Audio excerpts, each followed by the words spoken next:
I just got an update that says there will be severe disruptions in 23 states.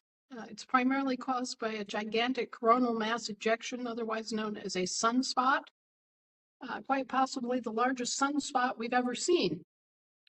And so it's having massive impact on communications and on the ionosphere. So, everybody, be aware that if you're having problems hearing this, it could be just a matter of electromagnetic storms taking place on the sun and eventually making these phenomenon here noticeable on Earth. Anyway, I don't even know where to begin. There is so much craziness out there right now that I think our primary mission ought to be to keep calm and unflappable and make like ducks, maintain our center of gravity and our common sense and keep our Shinola sensors on high alert and not take any of the news that we are seeing too very seriously, just sort of take it all under advisement because at this point, there's really no way of knowing for sure what's happening unless you are directly involved. And even then, it might be questionable. I tell you, I've seen so much Shinola come over my desk in the last 2 weeks. It's absolutely almost unfathomable how people could generate that much and how deep it's getting. I mean, I not only need waders, I need hip waders. And just keeping centered on the facts and continuing to bring them forward is not only a heroic effort on our part, but it is a increasingly difficult effort in view of all the other craziness that's going on. So I will ask all of you tonight to make the extra effort to keep yourself grounded, keep yourself focused on what's real, the things that are in your control, the things that you directly know, and don't give too much credits to anything else, okay? Because there is such a tremendous lot of different con games and psyops and media blitzes of all kinds going on right now that those things that you are not directly involved in should not be given a whole lot of credence. And there are reasons for that. This is part of the grab bag of control mechanisms that's going haywire because people have awakened, and once they're awakened, they don't go back to sleep. You can't unsee what you've seen. And so the problem for the controllers is that they have to keep spinning more and more narratives, trying to deflect our attention away from what's actually going on so that they can maintain control. And so you get this crazy phenomenon that, by the way, Edgar Allan Poe warned us about in the early 1800s, where the same thing occurred. And you couldn't tell by the newspapers or any kind of communications media that you had access to what was going on. This is where we get the famous saying, don't believe anything you hear and only half of what you see.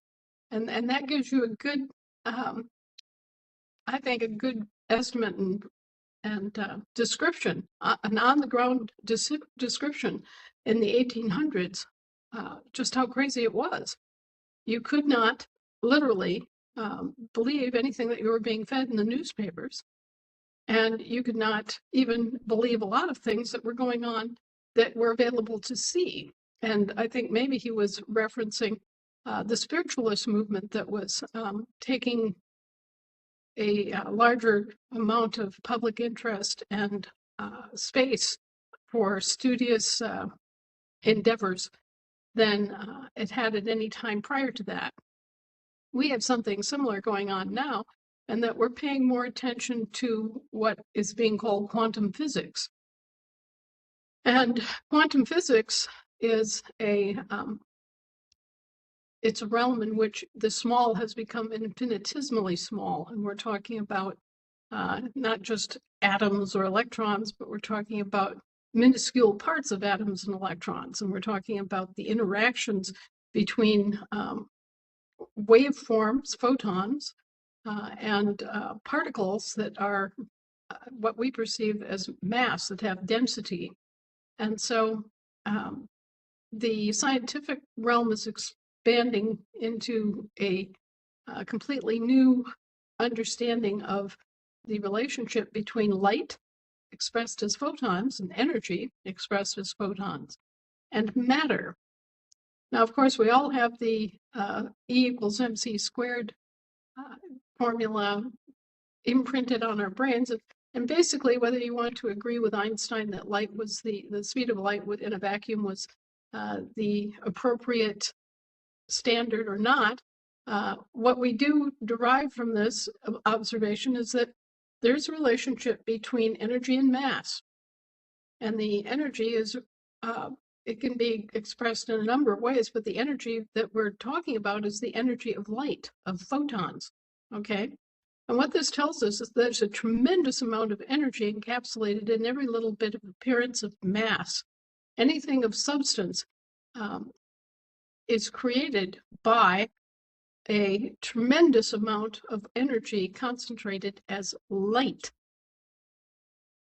Okay, so literally we are light beings, and it takes a tremendous amount of energy to focus in to the extent that we are present in the form of substance that can move and perform work and do things in this form. Okay, just unimaginable amounts of energy. Well, this then gives rise to the battery theory. I'll just very briefly explain this to you in layman's terms. The battery theory holds that we are actually a storage device for light energy, photons, and that we are, in essence, a storage battery for creation, with each one of us having 33 trillion volts on average of energy being stored as part of our corporeal body. And of course, that relationship to mass and energy still holds. So it's taking more energy and more than 33 trillion volts on average for someone who's larger physically, like say Shannon, who's 6'5", and me, who's 5'2", right? So anyway, there's this battery theory that we are storage devices for energy, and that we're treated that way by some of the quote unquote other species of entity that exist in and outside, just outside our perceptual array. Now, we're all aware that there is an infrared spectrum and an ultraviolet spectrum that exist outside our ability to perceive using our eyes and ears and so on. We know that these additional spectrums exist, but we can't see them directly. We can perceive them using tools and instruments and other means, but just to walk into a room, we can't see infrared light. We can't see ultraviolet light. It's just beyond the spectrum for us so that our eyes do not perceive it. So what we need to think about is, what else don't we see, right? We are calibrated and equipped to see within a relatively narrow little spectrum of electromagnetic prompts, if you will. We only see what's fed to us within that spectrum. And so this opens up the possibility that there are so many other ways to see and so many other inputs coming in that we just don't perceive. And since we don't perceive these things, we don't react to them. We don't hear them. We don't see them. They're there, but they're occupying the same space, right? But we don't hear or see them. So this then gives the idea of a layered reality, where in this same space, we could have, say, a room full of musicians tuning up for a concert. We could have beings that we wouldn't even recognize as being humanoid. We could have centaurs and minotaurs and unicorns bouncing about, and we wouldn't see them, nor would we hear them. And yet they would be sort of stacked up energetically as forms within the same space. Now, coming along with the battery theory and all these other things, we have the concept of fractal math. And we have observed directly that there are energies that collapse inward on themselves, and there are energies that expand ever outward. And the concept of fractal math is that basically you have a unit and it sequentially increases in size, but it remains the same exact template of the basic unit.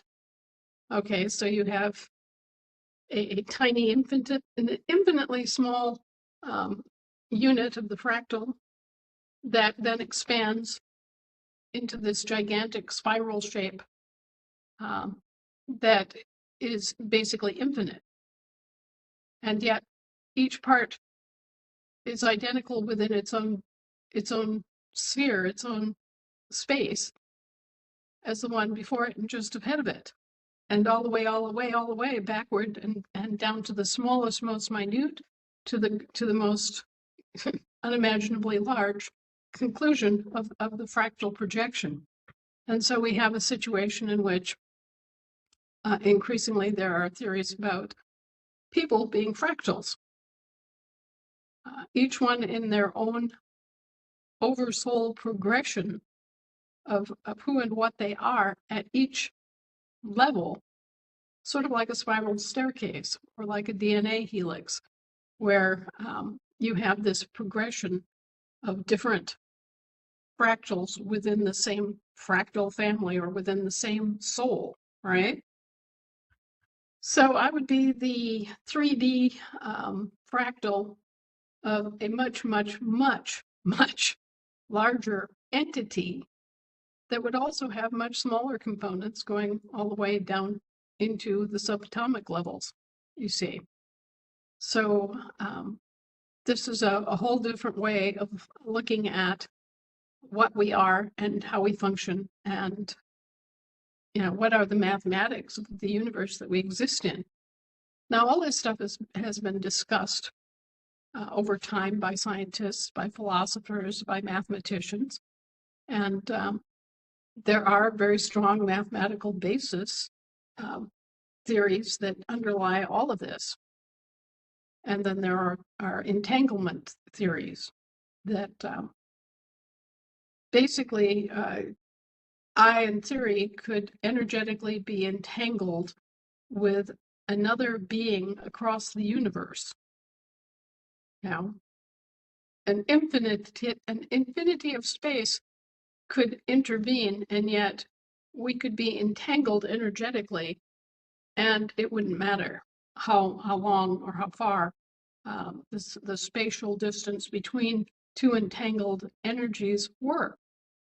So one way to envision this is, taking a tablecloth and connecting the opposing corner.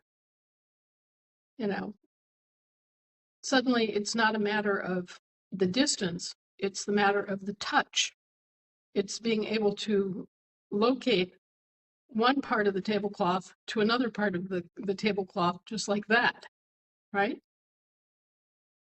So this then gives you the basic vision of what interdimensional and interstellar transport can be like, because it's not just a matter of distance, it's a matter of entanglement of energy. And our concept of time is really a kind of a misleading concept, because time does not literally exist. It exists perceptually. And so there again, this is just part of the physics of the thing. It's not really what we think of. It can't be unitized in the way that we think of it. That's part of the reason we struggle so much over the concept of calendars, is that we're trying to deal with something that truly doesn't exist and therefore can't be properly quantified. All right. So all of this stuff is way out there. It's kind of it's things that Joe Average isn't going to think about unless his grandmother comes and sits him on her knee and says, "Hey, look, Joe, there's this whole universe out here." And we're grappling with all these different scientific facts we've found out, plus all these different theories that try to explain the facts. But it's at the end of the day, it's a great mystery because we can't just assume that we're right. A theory is only as good as it manages to maintain. If a theory continues to perform and be proven out, well, then it gains a great deal of credibility until we find that one instance that it doesn't work. And then we have to go back to the drawing board and rethink, recalibrate, re-examine what it was that we thought was true, and it turns out not to be true. Well, we're going through all of this at a sort of existential level in the scientific and mathematical communities. And at the same time, there are so many things that are being put out there before us that are just spurious kinds of conjectures that don't really have a scientific basis. And then there are other things that are just plain false that are being laid out like red herrings. You know, they're trying to deceive us on purpose and draw us away from a pursuit of truth by kind of deflecting us onto another path and forcing us to give our attention to things that just simply aren't true or aren't valuable or aren't practical. So there's a lot of time wasting going on with this non-existent surplus item that we call time, which, as it turns out, is also very valuable in our conceptual matrix, because as long as we are mortal beings and there is a limit to our existence. Just a second, I have to take this one. Hello. Okay. Well, Anna's on the phone, everybody. Just a reminder, if anybody has any questions about how to donate, the Cash App link that you have from the past for me or Anna is down. Oh, I Please didn't use the think about Revolut that. I'm account so to sorry. donate. If you need the Revolut link for donating to Anna, please send it to me. Or if you want a bank transfer note for donating to Anna, feel free to email me and ask, and I'll happily get it for you. Okay.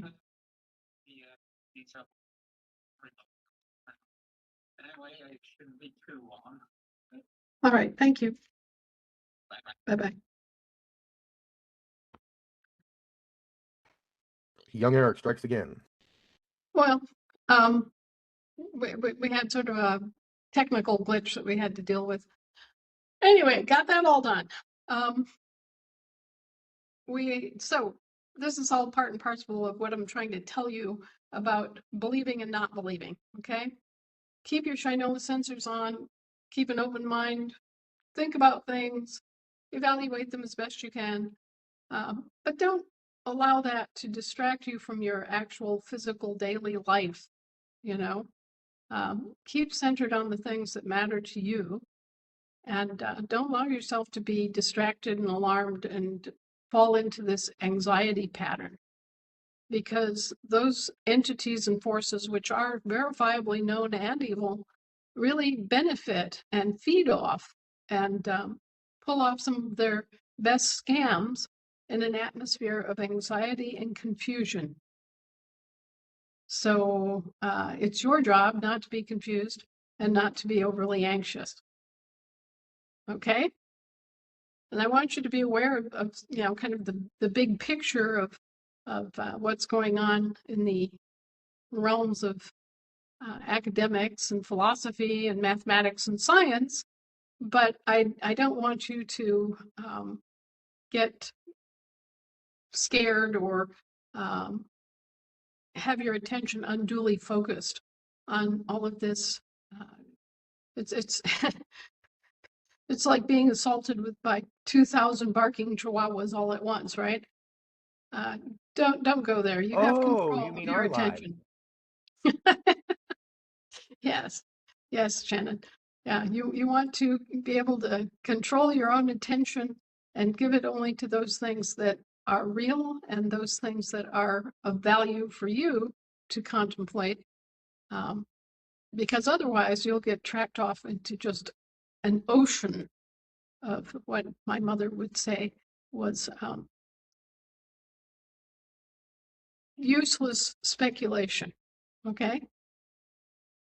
We can't even tell with any great certainty what is going on in certain European countries. The news reports, both from their official sources and from the tabloid press and from the so-called alternative press, is so confused and often so contradictory that you absolutely cannot tell what is true and what is going on for real in Britain right now. You simply don't have the proper reference points and the news sources that are reliable at all. And the same thing with Russia and China. We do know directly from observation of using tools like Google Earth that there are massive problems in China. We don't know what the massive, what these problems arise from with any certainty, but we know that there have been some very terrible kind of natural disaster things happening in China. And we know that there was a gigantic real estate and construction fraud scheme that decimated the value of Chinese workers' lifetime investments in apartments and condominiums and houses that they believed in good faith they were buying. And then when it came time to actually move into these high-rise apartment and condominiums and these nice little neighborhoods with single-family homes, it turned out that the contractors had been cheating, and even public works were really affected, where contractors were using sea sand in concrete, which makes the concrete useless. The salt in sea sand, unless it's completely washed clean and otherwise treated, will acts as a corrosive agent and non-binding material, and the cement becomes as porous as an egg carton, and you can just grab a hunk of it and dispose of it. So there's a lot of public works fraud, so that the Chinese government invested in things like aqueducts and cisterns and tunnels for roadways and things like that. And they're just collapsing because the cement was mixed with sea sand and other fillers that made the cement basically useless. And the construction they cheated on the construction of the houses that they were selling people. So, here's a Chinese factory worker who has worked for 30 years, he and his wife both, and they've been putting their money away so that they could have they've been investing in what we would consider a small 2-bedroom house with a 1/4 acre to call their own. And they get up to retirement age and the house is unlivable. The electrical system wasn't installed. There's no electrical facility close by where they can connect to the grid. They find out that instead of normal drywall, there's something that's akin to cardboard that has been spray painted. All sorts of things like that, where the contractors just didn't perform. And as a result, you've got millions of people who have been cheated. And not cheated in a small way, cheated in a big way, where this was their investment, their lifetime investment. Now it's worthless, and they don't have a safe place to call home. They were depending on these apartments and condominiums and houses that they were supposedly investing in as their retirement homes or as homes for their new family. It's just an absolute travesty. It's horrible what has gone on in China. And they're suffering the collapse of public infrastructure that was subject to this same criminal corruption. You know, bridges collapsing, tunnels collapsing, aqueducts collapsing, culverts collapsing, roads collapsing because of these contractors cheating. And actually, some of it was cheating in terms of saying that they were putting in quality construction materials and not doing so. And some of it was they were buying the quality construction materials, but then they were black marketing them and using lesser inferior products for the contract. So it just massive corruption that resulted in this quote unquote real estate scam in China. And we also know that they're suffering the same kinds of weird geological and climatic alterations that everybody else has been seeing. So we do know that China has suffered a great deal in the last, say, 2 years. And we know that the number of deaths in China has been absolutely beyond even any kind of statistical likelihood or belief. And that, of course, is causing more upheaval in that they are seeing factories close and entire shopping districts emptied and public transportation going unused and all sorts of other problems because of the disruption to the workforce and the economy caused by all these other things. So China is taking a real hard time and losing a lot of population, as well as literally millions of jobs, factory closures and things of that nature.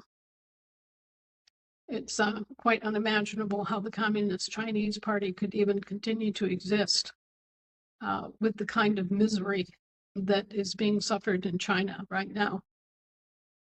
And we do know that it's happening because we can observe it directly.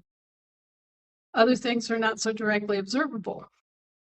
And, you know, who's who in the British Parliament? Is Starmer in or out? Is Nigel Farage in or out? What actually is happening in Britain? You know, one day it's announced by fairly competent news sources that Keir Starmer has suffered a vote of non-confidence and the government as a whole is going to dissolve and prepare for elections. And then the next day it's announced that Keir Starmer is still there. And, you know, it goes back and forth and back and forth. You don't really know what to say or think about this. And apparently the British people don't either, because we've asked numerous contacts in Britain and they're all shaking their heads too. So they're getting the same kind of quality of reporting that we are. So we don't know for sure what's going on in the British government in terms of who's in charge and who isn't, who's in, who's out, and what party is actively leading the nation or anything like that. It's just crazy. A similar thing surrounds the entire royal family. You know, one moment King Charles is on his deathbed and not likely to survive the night. And then you get another British news source. And really, the BBC used to be the source of British news. It isn't anymore. They've all kind of collapsed into a mass of conjecture and this little bit of truth and that little bit of fluff and, you know, all sorts of suppositions so that you can't really tell on any given day, even who's alive and who's dead in Britain. So much less who's the true child and heir of so and so and so and so. I mean, it is crazy. I think the best good rumor out of Britain this week is that Meghan Markle is actually a spy. Now, who she's a spy for is less certain. It could be the United States and it could be Saudi Arabia. You know? And so forget about the world being known and forget about news sources being competent or truthful, either one. And just be prepared to ride that out. Be prepared for the unknown known, okay? This is what's so frustrating about it. It's because it's an unknown and yet it presents itself as known. So just remember Edgar Allan Poe. Don't believe anything you hear and only half of what you see. And in the meantime, I would advise everybody to do what we've been encouraging everyone to do for the last probably 10 years, which is to lay in a good secure stock of basic food and comestibles like toilet paper and tinfoil and paper towels and plastic bags and things of that nature that you know your family will need. These are very, very trying times. The outcomes are uncertain by the very nature of the situation and the players and the circumstance. We can't even tell in this country if President Trump has been convicted of crime and arrested, or if he's out rampaging around other quadrants of the world causing trouble. We have no idea where the man is or what he's actually doing. What I can tell you is that I have not personally seen Donald Trump in at least 5 years. I have not seen the real Donald Trump in any video or any credible news feed in at least 5 years. So and if you stop and you think about it, you realize that all these things that are being attributed to Trump could not possibly be generated by one man, especially not one man who's pushing 80 something, right? If we were to believe that Donald Trump were personally doing all of the things that he's supposed to be doing, we would have to believe in Santa Claus, making it to all of the good little children all over the world in a single night, because it's just far, far, far too much for any one man to do, okay? Not within the realm of human ability. So we know for sure that he can't be at all the meetings that he is reported being at. We know he isn't cutting all the deals that he's reported cutting. We know that he has a staff of people that are competent to represent him in certain venues. We know, for example, that he has his entire cabinet that he can deploy to do different things. But even then, even if he deployed the entire cabinet to do everything that's being reported as and credited to Trump and his administration, it wouldn't be possible. It's not even mathematically or statistically possible. I sat down over the weekend and did some number crunching in terms of media hits and different topics that are credited to Trump and or his administration. No, this is being done, it's being credited to Trump, right? And his administration, but it has to be accomplished through many, many, many other organizations and people.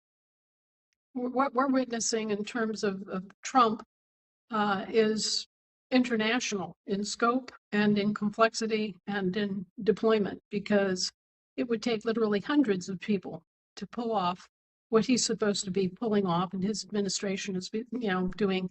And not all of them could possibly be American either, which is another aspect of this.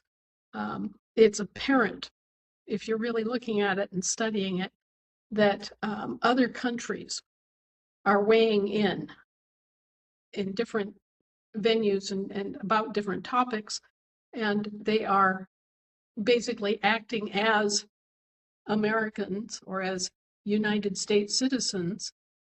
And I think the key to that is that they have created federal citizenship, and they have conferred this federal citizenship on like people in the Philippines. So if you ask them, are you a US citizen? They'll say yes, even though they're Filipinos, born and bred, never left the Philippines, okay? But they'll say yes, they're federal citizens and that they're US citizens. Even if there's no naturalization paperwork or anything like that, they will tell you that they're US citizens because they are, knowingly or unknowingly, hornswoggled into this status as federal citizens.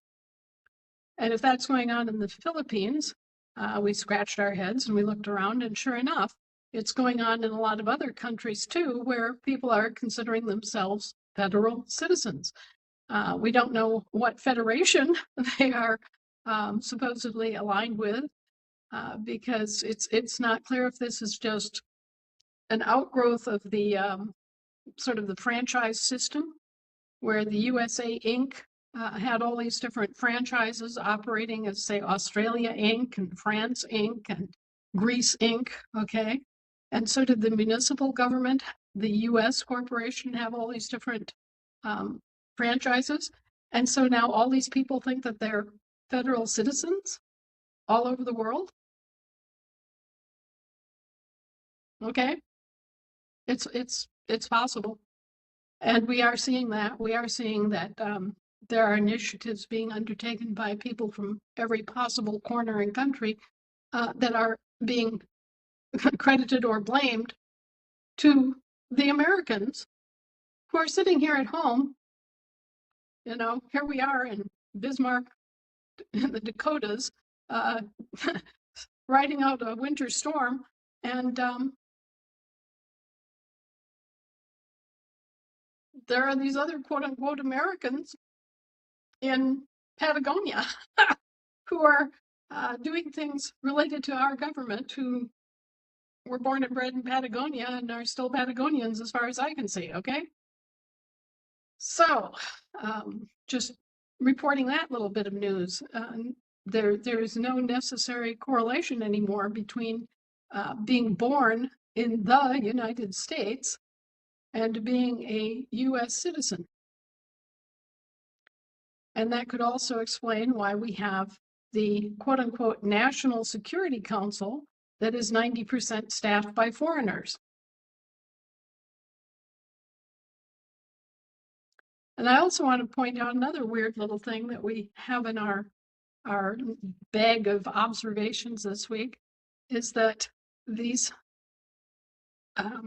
redefinitions of not only physical and mathematical phenomenon, but also political offices, institutions, and entire countries seems to be wrapped up in the initial and fundamental interplay between the territorial government and the municipal government corporations.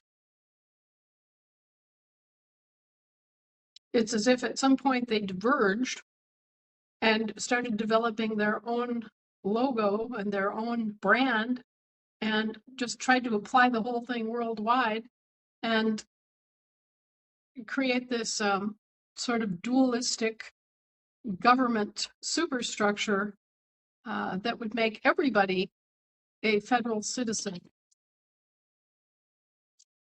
And the United States would be redefined not as a country with the states of the Union, but would be redefined as a corporation of some kind, and all of its personnel and dependents. So a much more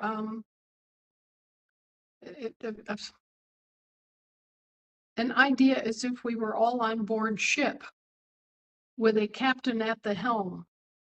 And that takes us back to Donald Trump acting as commander-in-chief. And all of the folks out there in the military and all of those who have been in the military know for sure that a commander is an officer in the Navy. Hello? Are we at sea? Are we on board a ship? If we're on a ship, I vote for mutiny.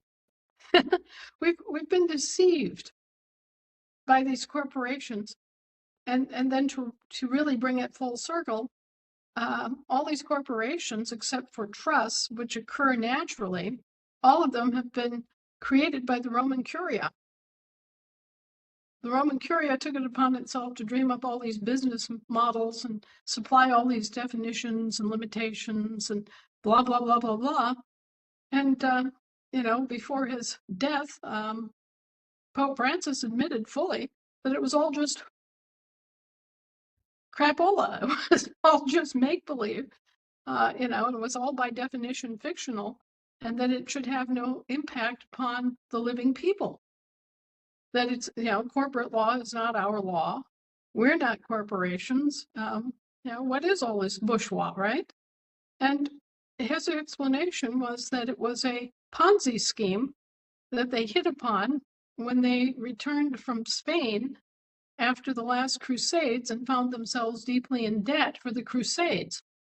And so they started this entire legal fiction fantasy, and we're now dealing with the results of it. I guess that just puts us back to the position I started with, is that don't believe anything you hear and only half of what you see.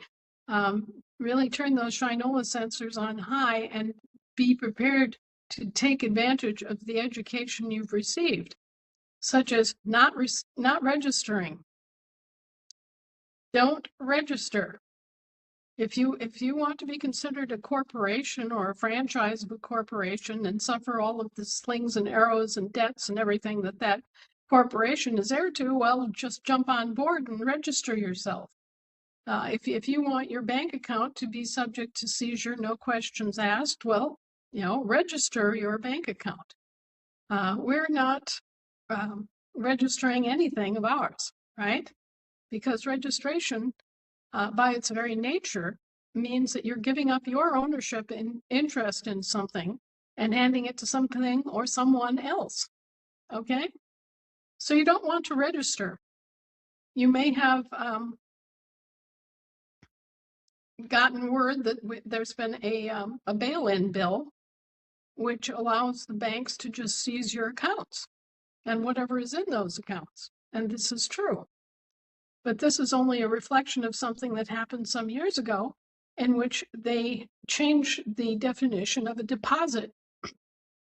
It used to be that a deposit remained the property of the depositor, and the bank was merely operating as a trustee, holding your account and keeping your accounts for you.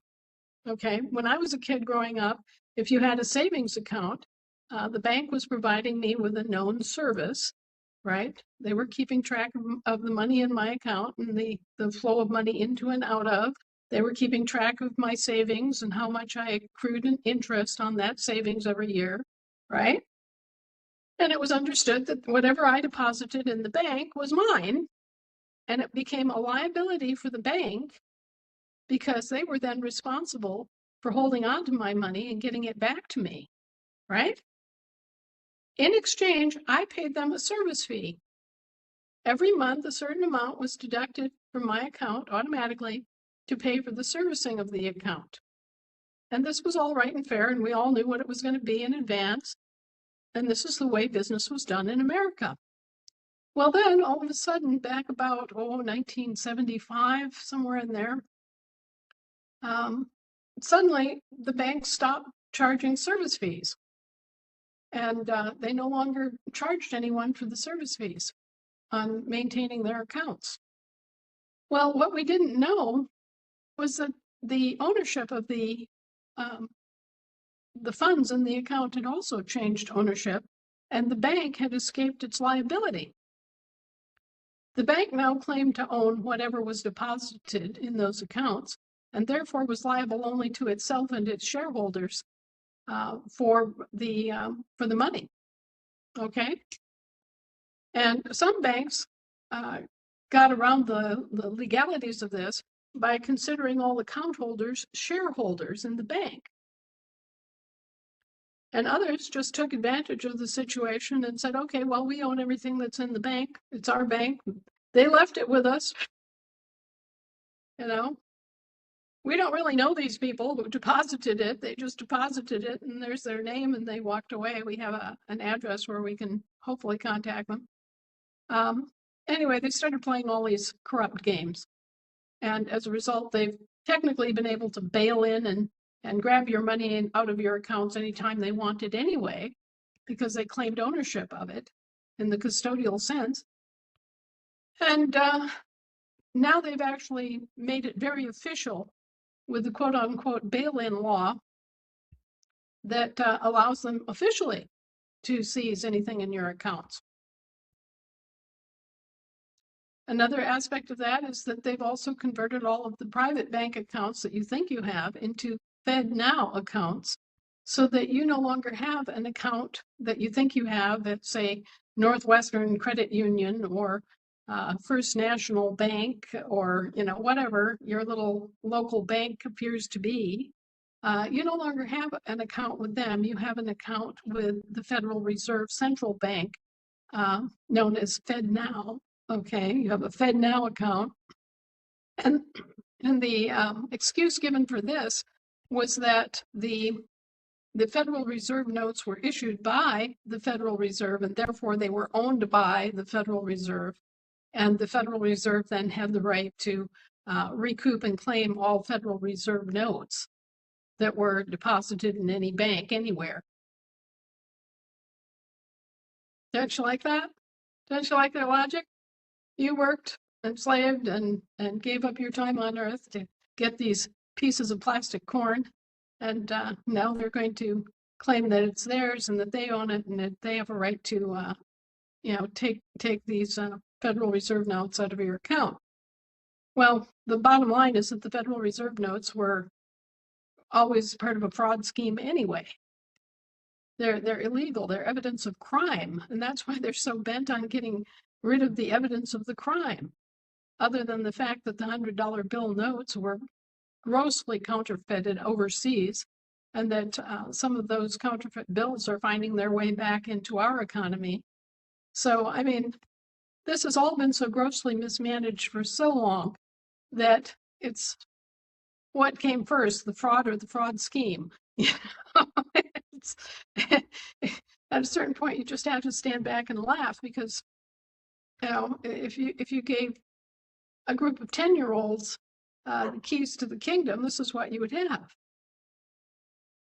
The lack of accountability, the crazy basis of making decisions, and the excuses that you encounter are the same kind of excuses you could expect from a 10-year-old who didn't do his homework. I mean, it's, I cannot even describe some of the nonsense that I've heard in the past month and a half, 2 months.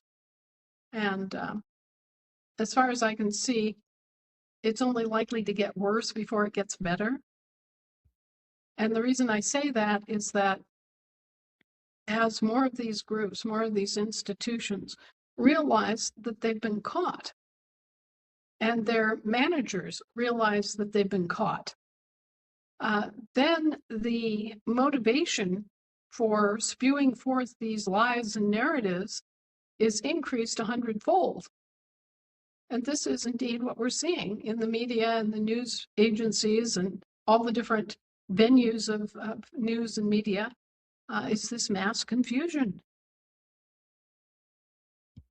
My dog ate it. No, my cat ate it. No, they used it for the flooring of the bird cage. No, the hamsters it was shredded for hamster bedding. What happened to the homework? What happened to the money? What happened to the money? This is the question that was asked of Ursula von der Leyen, and no answer. Where did all that money go that the World Bank had, that was entrusted to the World Bank? Do you hear the deafening silence coming out of the EU? And there are some people who think that it all came out of America, but no, it didn't come out of America. Not entirely. A great clump of it did, for sure, simply because we had the resources and the manpower. But no, it came out of living people worldwide. Anywhere that this system touched, anywhere that the Federal Reserve note was used as a reserve currency, anywhere that it was used as a domestic currency, it acted like a giant siphon. You know, in the oil industry, they talk about dry wells and how they drilled and all they heard was a giant sucking sound at the bottom of the straw. Well, that's what the Federal Reserve note is. It's that sucking sound. It was an extraction device, and it was just a really, really an obvious in a certain way and hidden in another way, extraction device to extract goods and services from the living people. And virtually every population worldwide has been affected. So it's not just the Americans, and it's not just the people in the home islands of the British islands. It's not just Western Europe or just Japan or just China, or it's everywhere that this fraud scheme touched. And the people were cheated. They were institutionally, methodically, systematically cheated using this fraud system. And finally, let me explain to you the missing link. And I just issued an article, and it's actually an international public notice and declaration regarding the American Heritage Dollar, which is prepaid credit being issued to absorb and do away with the Federal Reserve notes. Now, the thing is that you've got two different systems. You've got the monetary system, the actual monetary system, which is physical gold and silver, or warehouse receipts for actual physical gold and silver. Okay, this is real. And then you have the paper economy, which you're seeing the results of what happens when they trade paper that's supposed to be real and isn't. Okay, so anyway, here's the paper side of it, the commercial financial side of it. You got the monetary system, you got the financial system, one that's made out of physical assets, one that's made out of paper. Well, where do these two connect? This was the big question. This is the big quandary. And it was a quandary because when we would be presented with a Federal Reserve note, an IOU, right? What would happen? Well, let's go back to Joe's hamburger shop. Federal employee comes in with a $10 IOU, a Federal Reserve note.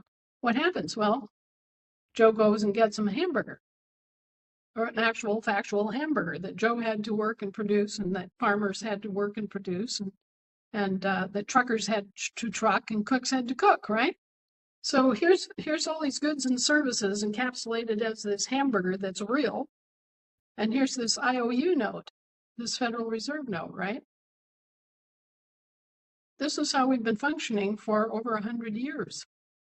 They've been presenting their IOUs, and they've been collecting actual goods and services in exchange.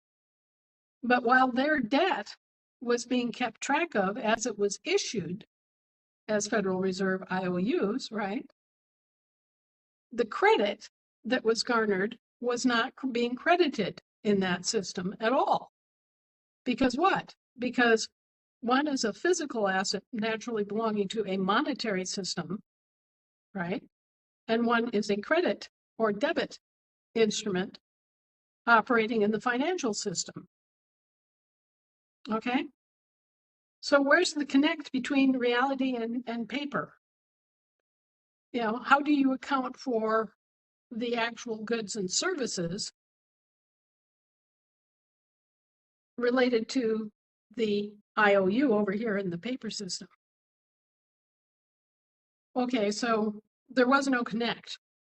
There was no credit being issued for the goods and services that were being given in exchange for the IOUs. All right? So there was no proper accounting. The books were never balanced. The people who were providing all the goods and services were never getting credit for their contribution to this little exchange.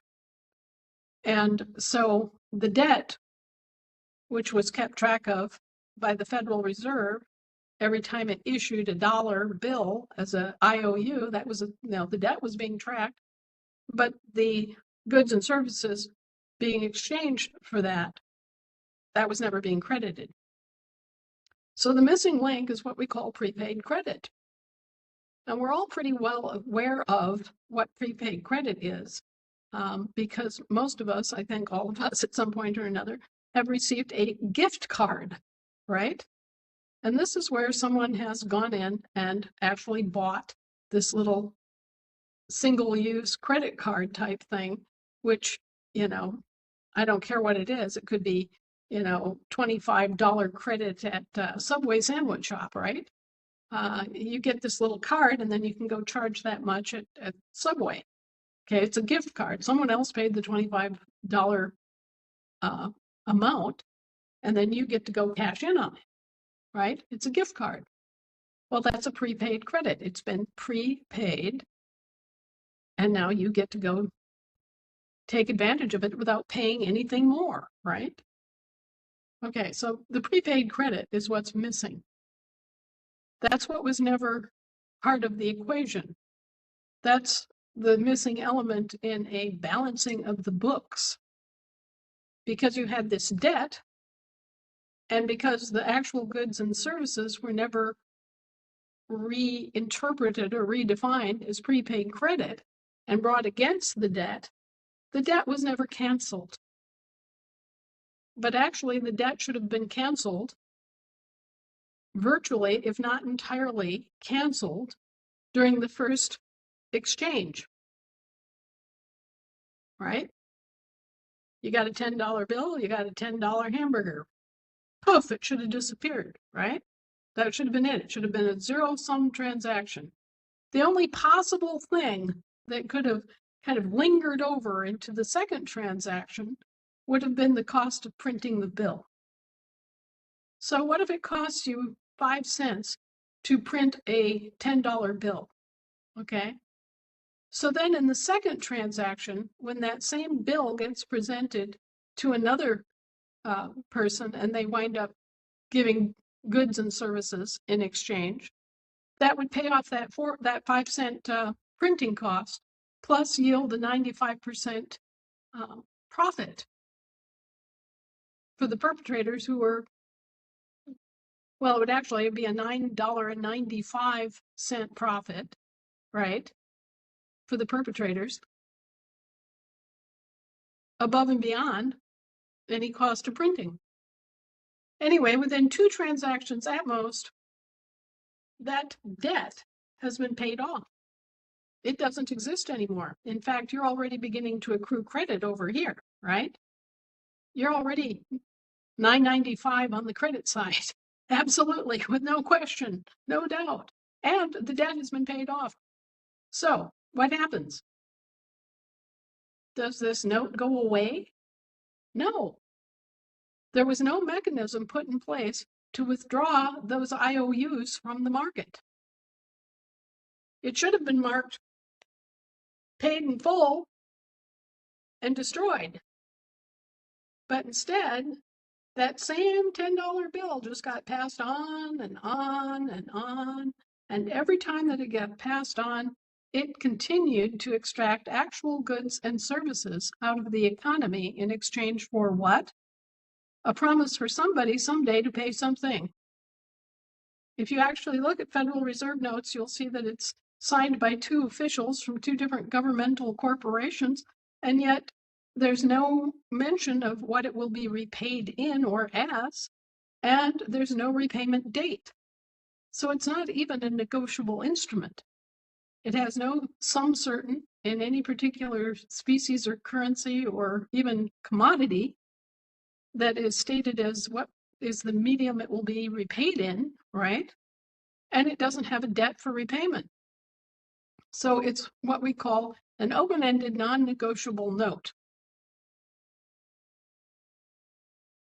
A signature note. Okay, apparently we've lost Anna again. I hope this is a short-term thing, because I'm really starting to get aggravated at our internet carrier personally. We lost you for about 10 seconds, Anna. Oh, there she goes again. Thought we had her back. And the air. We lost you for about 10 seconds, Anna. Pardon me, Shannon, I didn't hear that. Did you lose me? Yeah, for about 10 seconds. Oh, bummer. Okay, well, so this has basically been the biggest con job in human history that I know of, where they've just continued to present the same IOU and get paid in actual goods and services. And they've extracted those goods and services and natural resources out of our country and out of our economy, basically for free. All they've had as a cost was the printing cost and the tracking cost of the issuance of the original debt. And then they've twisted it around and made it look like we were the debtors, and they've done forced collections and salvage operations and confiscations and all sorts of other stuff that was, just additional malfeasance and crime and theft that was heaped on the backs of the victims of this scheme. And now they're trying to avoid the reality of what they did. And, well, folks, there's no way to escape what they did. It's right there in front of us, and it's in front of them, and there really are no excuses. And so the Roman civil law provides that let him who will be deceived be deceived. Okay, that's a maxim of the Roman civil law. They can, as long as they can get away with deceiving you, they can deceive you without penalty. But the moment that you become aware of the deception and fraud and you bring forward the fraud, then everything stops. Then everything has to be eradicated back to where it began. Okay, and so this becomes another aspect. You'll see that there are a lot of apologists who are trying to take it back to the 1930s, as if it began in the 1930s. But no, it actually began a lot earlier than the 1930s. In this country, it began in May of 1865. So we had another, 65 years of fraud prior to the 1930s. And in fact, the emergency caused in 1930 was caused by the fraud that occurred in 1865. So what you've got is a fraud scheme that's over, 160 years old? And it's just continued to reap the wages of fraud every step of the way. They have continued to accumulate unjust wealth accumulation, and the living people have suffered with the loss of their identity, the loss of their land, the loss of their gold and silver, and the loss of their credit. And this has all been done by criminal means. So now we have a situation in which all of the central banks are implicated, and all of the corporations that have been providing governmental services are complicit and are associated, and all of the banks are complicit and associated. It's a meltdown. And, we have these different groups that are saying, oh, well, we're the good military. Well, I'm sorry. The military has been up to its neck in this since 1860.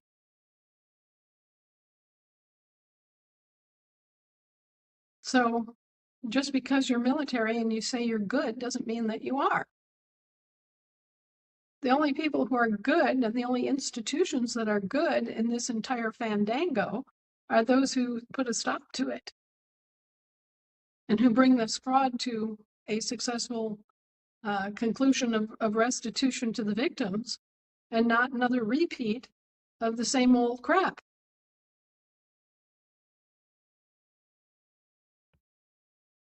Now, as you'll see from reading the notice and declaration I just sent out today, there are a lot of unresolved issues between the American government and the government represented by Donald Trump. And, they have commandeered 432,400-ounce bars of gold bullion that they retrieved from the Vatican. And that is gold that belongs to individual people, living people, who were victimized by the birth certificate scam and by our parents and our grandparents and everybody who was affected by that particular scam. The Vatican was forced to return that gold as part of a lawful restoration, right? A restitution. And Trump's boys just stole it. They commandeered it. It was supposed to be under our control, not theirs. And it was supposed to be returned to the living people. not used for state purposes, not used for government purposes. That was money, or rather I should say gold, that was actually accorded to individual accounts and individual people's names. So it's an inheritance. It's a personal property item. It's private property item. It does not in any way belong to any government or any governmental services corporation. It belongs to the people of this country. It may even have included gold that belongs to people in Canada. It may have gold that's included as money that is owed to people in Mexico, for all I know at this point. But what I know for darn sure is that it's none of President Trump's business. It's none of the military's business. It's an asset that belongs to us, to the living people who were living our lives in bondage, either in peonage or in enslavement, because of it. And it needs to come back to us. It isn't something that Trump should be messing with. It isn't something that the military has any ownership interest in, apart from their own individual personal birth certificate bonds. And that should all be administered by one civilian authority. And we have the civilian authority in place. And we have the bank and the banking institutions chartered and ready to make those, to receive that asset and make those distributions. So there's really no excuse for Mr. Trump and his alliance to come in and seize upon our gold. And the same thing to Jamie Dimon. Jamie Dimon and the JP Morgan Bank just this past week showed up with an outrageous amount of silver. And we know where most of that silver came from. It came from the 1934 and 33 Emergency Reserve and Banking Acts, where the Federal Reserve basically, again, purloined our silver, exchanging 1 ounce of American silver dollar for 1 Federal Reserve note, an IOU, right? Well, that IOU has never been paid off, and it's never been returned as silver, which it was supposed to be. So here's JP Morgan. They have a big stash of our silver. That's wrong too. That's our silver. It's not JP Morgan's. Same thing with the Northern Trust Corporation. They latched onto our land. They issued titles to our land. Whoever gave them permission to issue a title on any American land? Well, the fact is nobody did. Who gave them the right to enter our land as collateral for public debt? Nobody. We didn't. Nope. That was done for us in our absence, right? Well, here we are. We're not deceived. We're not incompetent. And we see who has done all this crap. And now we're demanding our land back. We're not only, demanding the dissolution of the title system, we're demanding that the actual land be returned to the states of the Union and to the people, and that the Brits get the hell out of here, and that any claims that they have are related simply and purely to British subjects. Because that's all it ever actually applied to anyway. They just took that little thread and turned it into a big false commercial claim that they then tried to underpin with all the phony registrations, all the undisclosed registration activities, serving to mischaracterize and impersonate Americans as British subjects. So that whole thing has to be cleaned up. Our land assets, our gold assets, and our silver assets all have to be returned to us, the living people, the Americans, who are actually Americans and never registered as British. And the only thing that attaches any of us to that false claim is an unconscionable contract that was foisted off on babies in their cradles. They really ought to be ashamed. The other thing that people need to understand is that the Northern Trust Corporation and the IRS Corporation, which is just another foreign corporation, right, are all in league and under the thumb and forefinger of the American Bar Association Incorporated also. So the Bar Association is in complete conflict of interest in every property interest claim that ever comes before one of their courts. And of course, they never divulge this conflict of interest. They never recuse themselves from entertaining any of these cases. In fact, they create these cases so that they can take advantage of the situation and steal and illegally confiscate goods and assets from people. So the American Bar Association is a criminal racketeering organization, and they're in league with the Northern Trust Corporation, and they have created all these public trust interests that don't really exist. And they have created all of these British citizenships disguised as US citizenships, because there is such a thing as the British Territorial United States. Okay, they've used all this fraudulent conveyance of language to promote this gigantic fraud scheme against Americans here in this country. And it doesn't stop there. It goes right on past our borders and extends to Australia and Canada and Mexico and anywhere that they have had any business dealings at all. These people are completely shameless, completely vicious, and they have been backed up by our sons and daughters used as cheap mercenaries without their knowledge. So I hope I'm drawing a big enough, plain enough picture for you so that you understand just how bad this really is and how long it's been going on. And the only thing that will actually ever make it good, or as close to right as we can make it, is by issuing the American Heritage dollars as prepaid credit to the living people, and by reissuing the gold and silver money that were owed, and by getting the actual land rights, the true ownership of the land, back in the control of the people and the states of the Union. The states of the Union hold the public land interests for public property, and the individual people do and should and must own their own land. Not with any questions, not with any titles, not needing any patents, but to own their own land free and clear as Americans. And this is what it's all about. It's grabbing the rats by the back of the neck and going, oh yeah? Oh yeah, see that, baby? Uh-huh. Uh-huh. Tell me another big fat lie. Give me another, song and dance. Show me another phony piece of paper. And this is what you're going to get.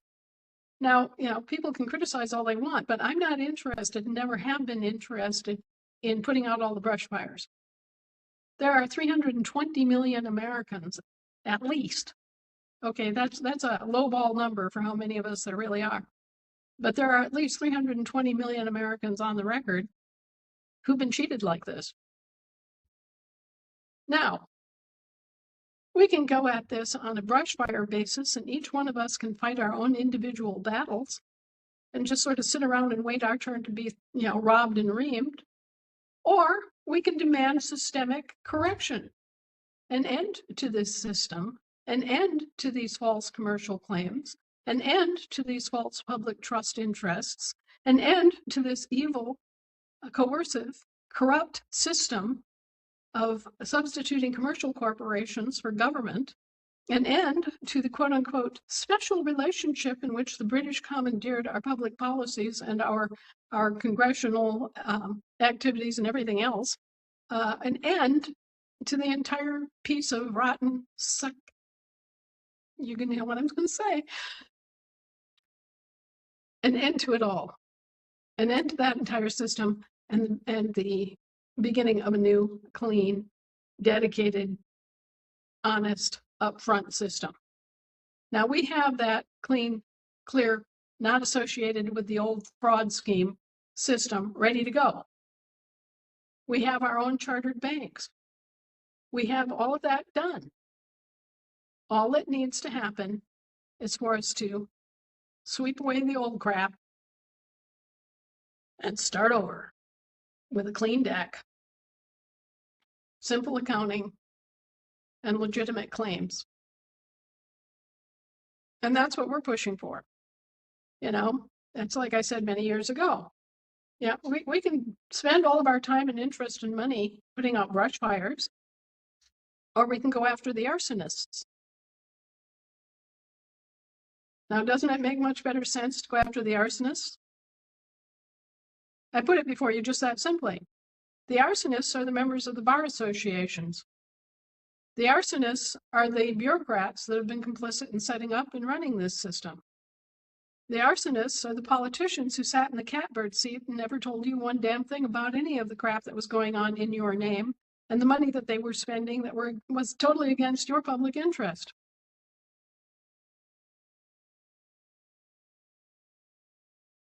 So, I vote for going after the arsonists and putting an end to this entire system for everybody at once. There's no reason to have it. We already have a competent replacement system that we can just hop onto. Like, imagine you're out at sea and there's an old leaky, nasty,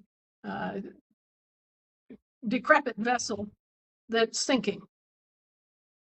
And so you draw up next to it, and all the people that are on that old, leaky, decrepit, sinking vessel can come on board your ship, which is seaworthy. This is the situation we have. That system is exposed for what it is. It cannot possibly continue. Okay, it's a criminal system, and it has to be taken out, liquidated, forfeited, whatever. We have to clean it up. And we have to have a replacement system, which we have. So, there you have it.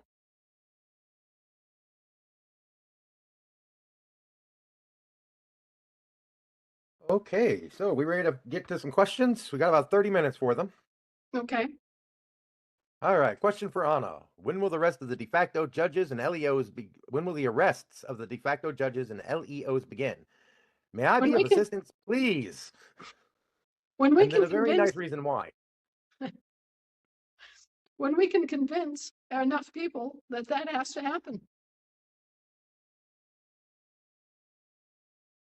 When we can convince Mr. Trump that he's caught and that the British Crown is caught and that we see this and we know that they're the criminals responsible. Because then Mr. Trump has to come to heel or be identified as a pirate and go after him.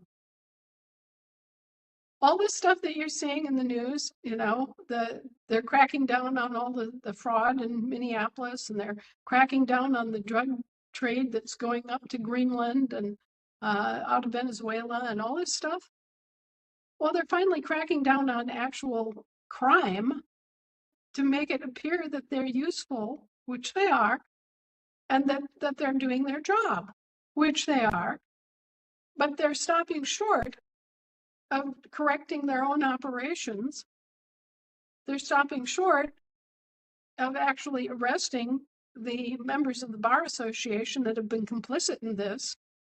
They're stopping short of arresting the bureaucrats that are still registering babies as British subjects. They're stopping short of actually arresting the politicians that went along with this, who knew about it and who just sat there and unjustly enriched themselves. People like Nancy Pelosi that went in to Congress, and they were fairly well off. But by the time she left Congress, how did she make millions of dollars sitting in Congress? How did any of these people make millions of dollars by just sitting around in Congress, reading bills and passing opinions and votes? By being crooked.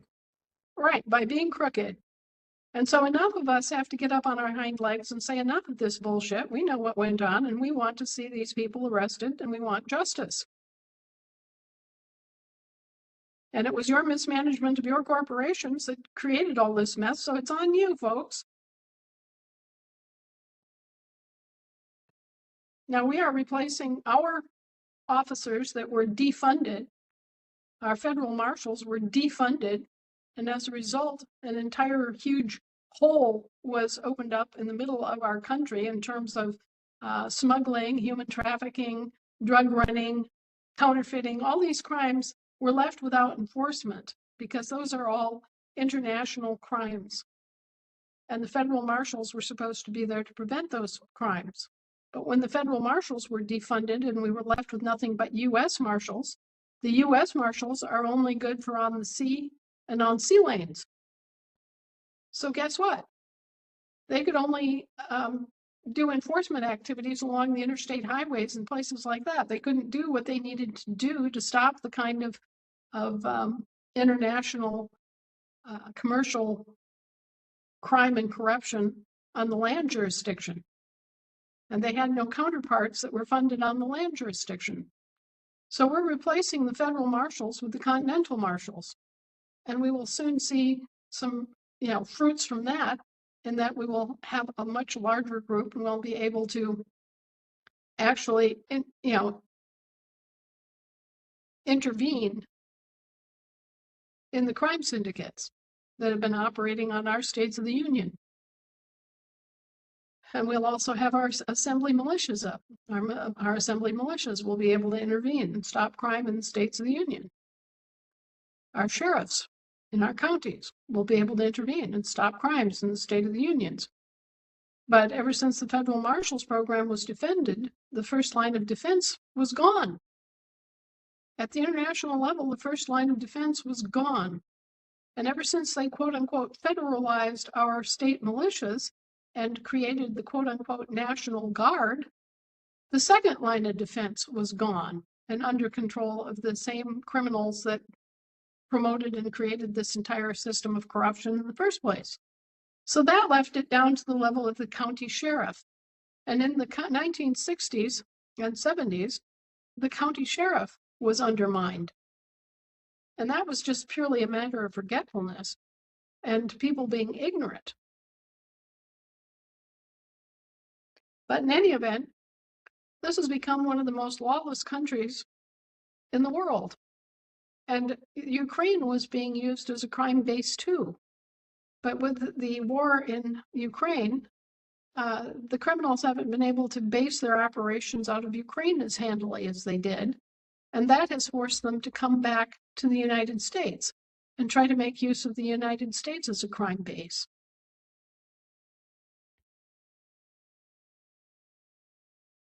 Okay, next question. Anna, how can an owner of a safekeeping receipt, SKR, monetize this instrument in my Global Master account after the dashboard is live?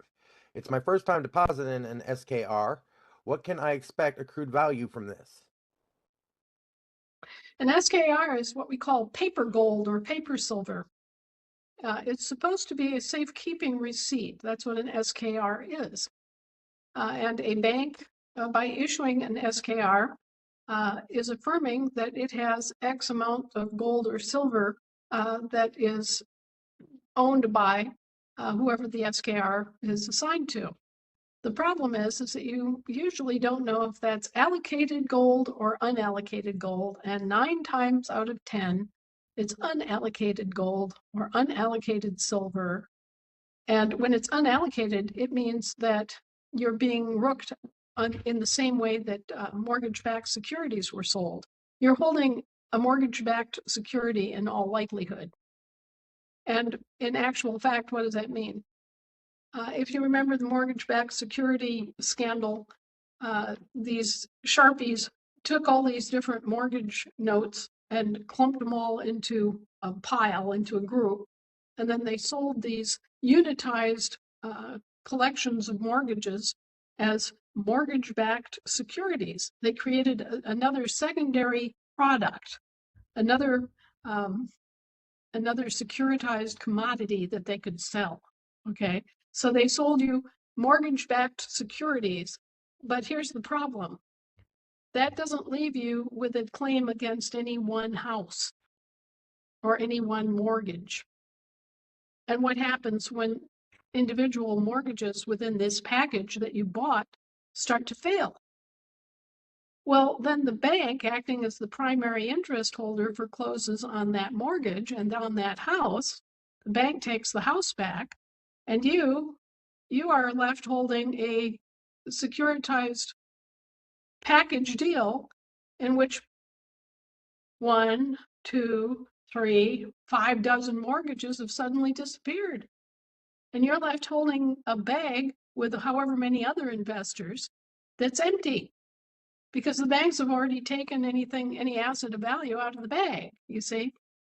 And it's the same thing with unallocated gold and silver SKRs. They've told you that they allocated, 1 million ounces of silver for you.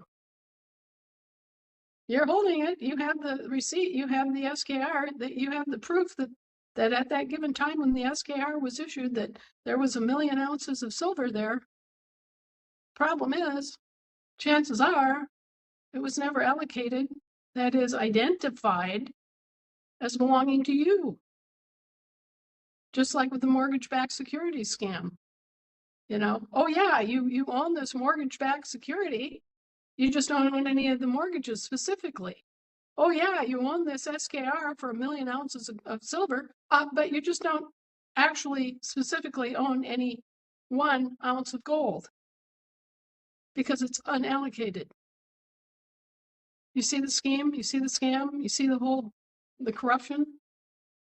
It's mortgage-backed securities and unallocated silver and gold SKRs is the same pig in a poke. We used to call that a pig in a poke, where the guy comes to market and he's got a pig in a poke. He's got a piglet in this gunny sack, right? And he says, oh well, yeah, I got this piglet here is kind of feisty and he's bumping around here all the time, but it's a piglet and I'm willing to sell my piglet for $25. And then you find out it's the cat out of the bag. Or worse, you find out it's a beaver or something like that. You open up the bag and you're going, I got sold something that it wasn't really what I was led to believe it was. And, unfortunately, many pension plans and investors were misled about mortgage-backed securities and led to believe that they were secure investments when in fact they weren't. And many people have been misled about SKRs and assumed that if they had a piece of paper that said they had 1 million ounces of silver, that they actually had 1 million ounces of silver. But actually, this is what we're seeing, the meltdown in the silver, the COMEX silver markets, is that they sold all of these unallocated clumps of silver. And what they were really doing is that they were working on the margin, on the cash flow, so to speak, of a commodity. And now Mr. Trump has really put his foot right in the middle of that by issuing the target tariff threats against Britain, because of course Britain was right at the very top tier and they were doing all the regulating of the silver and gold markets. And they were doing a crooked job of it, obviously. I mean, they're crooks, they're total crooks. And so they were manipulating the gold and silver markets, which were kind of specialized within the COMEX, right, the commodity exchange, in such a way that there was they were operating gold and silver the same way they were operating bank accounts using the Federal Reserve concept. So they were actually trading, say, 10 times more silver than they actually had in their hand, betting that that on any given day, there wouldn't be enough people wanting to turn in their SKRs so they could continue to float on the margin and only pay out a limited amount. When in fact they had all of this paper silver and paper gold distributed out into the commodity market. So you're all familiar with the Federal Reserve System and how the fractional reserve banking works. They only have to have 10% as actual money, and they can loan out 10 times that amount as credit, banking on the fact that at any given time, there aren't going to be 10 creditors come in and want their money out at the same time. You see, it's like kiting a check. You can write a check as long as that check doesn't come in when your account balance is below the amount of that check, right? You can get away with it. You can do future trading. This is future trading, where okay, so then I'm going to kite a check. I'm going to write a $106 check to the dog pound, counting on the fact that I'm going to get a check in tomorrow and I'm going to be able to back that check I wrote to the dog pound, right? And that the dog pound check won't clear and get returned to my bank fast enough for it to overdraft, right? They're basically doing that on a vast scale.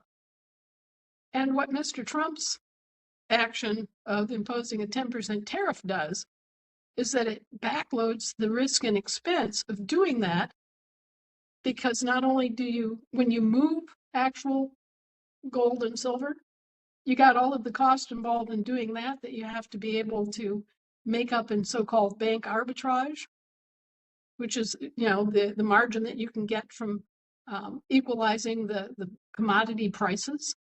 All right. You've suddenly introduced a structural element into the market where they can't guarantee their risk. They can't freely move silver from one market to another market without undue stress and expense, you see. And so they don't have that access to other silver markets that they can draw from to cover demand on the silver that they have and excess demand on that. They could always make it up by drawing on other silver markets. Well, they can't do that now. So it's all been a shell game. We've all been sold a pig in a poke. And people who own SKRs and people who own have, some people went to, there are a couple of big brokerages that do this too. And, they have receipts for, 500 ounces of silver. And you think, oh, well, I'm just going to go down and I'm going to draw out my 500 ounces of silver that I've got in the bank and I'll stick that under my bed.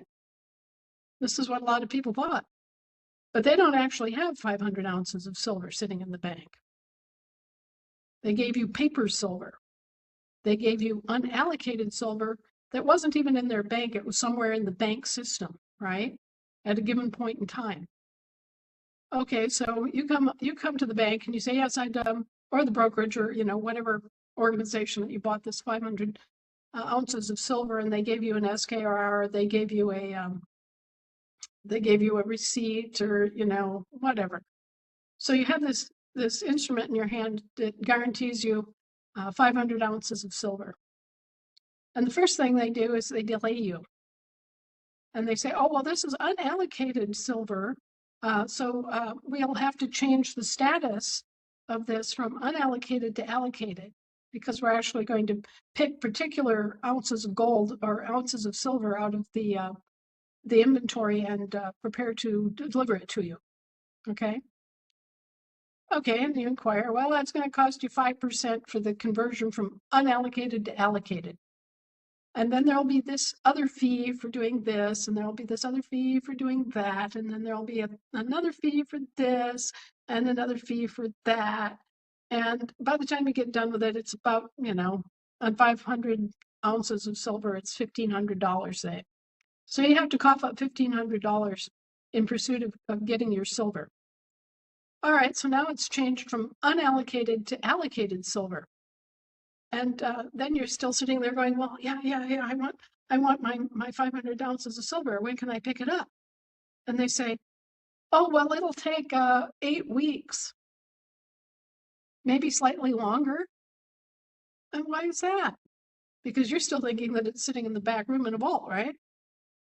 Oh, it's going to take them that long, they think, maybe, to source 500 ounces of silver to be able to pay you, right? To actually meet the demand. So they're going to delay it. And here you are. You're sitting this whole time wondering why it's such a difficult thing for you to get something that's supposed to be sitting in the back vault, right? Even the allocated, unallocated thing. Why does it take 3 weeks to count out 500 ounces of silver if they've got 500 ounces of silver in the vault? Well, the answer is they don't have 500 ounces of silver in the vault. And it's taking them 3 weeks to put your name on 500 ounces of silver. Okay? And now that they have your name on 500 ounces of silver and you've paid them $1,500 to do so, you have to wait another 8-10 weeks before they get the actual ounces of silver in their possession in order to deliver it to you. Okay, so finally, they have all the silver has arrived. They've managed to resource out 500 ounces of silver, which should have been sitting there in the bank the entire time, in theory, right?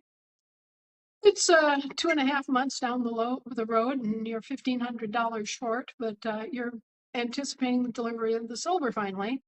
And they say to you, well, where do you want it delivered? And you say, well, I just want to pick it up myself. They say, oh, well, you'll have to fly to Chicago from Des Moines or Kansas City or Miami or wherever you are. You got to go to Chicago to pick it up because, that's where it actually is. Oh, here's the first warning you have that it wasn't ever in the bank anyhow, right? And you're thinking, well, hell, I'm going to have to pay $3,000 round trip for a trip to Chicago just to pick up my silver?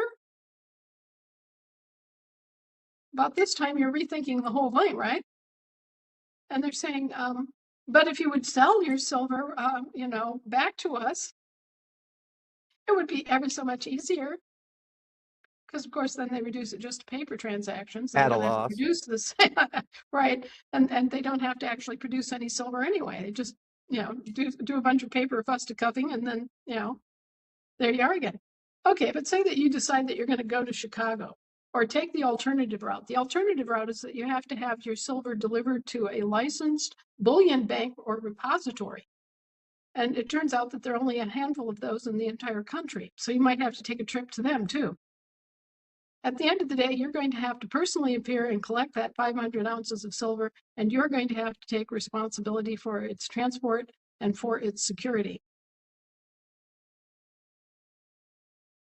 And they won't give it to you short of going to one of these facilities, either one of the bullion banks where they trade or to a similar facility. And if you actually have it transferred from it, for example, their bullion facility in Chicago, and you have it transferred to a bullion repository in Miami, you're still going to have to travel to Miami, and you're still going to have to go through all of this drill to actually get it. And after you get it, you're going to have to face the fact that, hey, here you are with 500 ounces of silver. And the more valuable that silver is, the more dangerous it is to have and keep on your person or in your home, with you in your car, for example, or at home. So at every step, there's going to be some smiling bank personnel going, oh, well, we understand that this is really quite a complex, they use the word complex a lot. This is a complex transaction, and it can be quite costly and time consuming. So if you would rather, you can always sell it back to us at spot price. And guess what? We'll give you what? Cash. We'll give you paper in exchange for the actual silver. And guess what? You're right back to square one. You're right back where you started from. Because you started out with paper, an SKR or a bullion receipt or whatever the paper instrument was that said you had 500 ounces of silver. And you're right back to paper instead of silver again, right?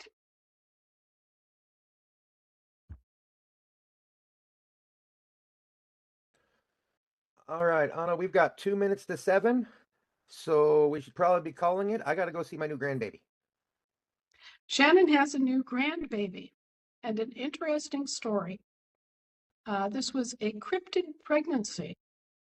In English, she daughter went through the didn't entire even know. pregnancy, didn't know. Did not know.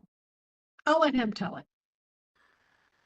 Basically, she got knocked up, didn't know, put on about 20 pounds, thinking it was just from being lazy from the gym, and then thought she had an appendicitis come on all of a sudden, and it turned out to be labor. And long story short, I'm a granddaddy.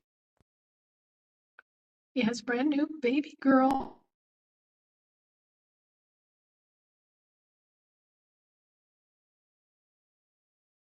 We lost you there for a second, but her name's Amelia. And we lost her. Talk about timing, everybody. All right, as soon as she gets back on, let her know we're signing off and calling it a night. We just got to wait for her to come back on to say her goodbye. Hopefully she comes back on. Well, all right, everyone. Since Anna seems to have lost signal completely here, I'm going to say goodbye for her and see you all next time. Bye.